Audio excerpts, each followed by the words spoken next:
আসসালামু আলাইকুম গাইজ, আশা করি আপনারা সবাই ভালো আছেন। আমরা আলহামদুলিল্লাহ সবাই ভালো আছি আপনাদের দোয়া এবং আশীর্বাদে। কিছু কথা না বললেই নয়, কিছু কিছু মানুষের অনেক রূপ আছে, বাইরে একরকম, ভিতরে আর একরকম।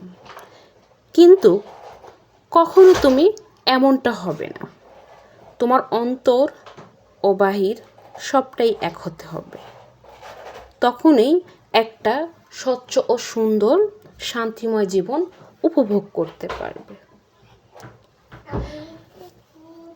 যারা ভিতর এবং বাহিরে আলাদা আলাদা মানুষ, তারা কখনোই মানসিকভাবে কখনোই শান্তি বা স্বস্তি কোনোটাই পায় না।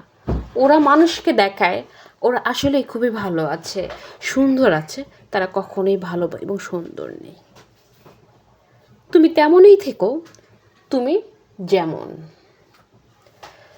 মানুষকে দেখানোর জন্য তোমাকে রূপ বদলাতে হবে না। তুমি কখনো কোনো কিছু করলে সেটা মন থেকে করবে, কাউকে দেখানোর জন্য, কাউকে খুশি করানোর জন্য কখনো কিছু করবে না। এই কথাগুলোর অর্থ তুমি একটা সময় বুঝতে পারবে, আজ না বুঝো, একটা সময় ঠিকই বুঝতে পারবে আমি কি বলেছিলাম। আমি অনেক মানুষ দেখেছি, আপনার সামনে একরকম রূপ দেখাচ্ছে, আপনার আড়ালে আর এক রূপ দেখাচ্ছে।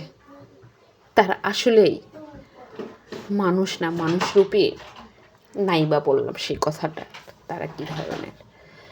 শুধু আমার সঙ্গে এরকম না, আপনাদের সঙ্গে অনেকেরই সাথে এরকম বিষয় হয়েছে, এরকম মানুষ আপনারাও জানেন, শুনেন। আমি মনে করি তাদের সঙ্গে সম্পর্কটা না রাখাই ভালো।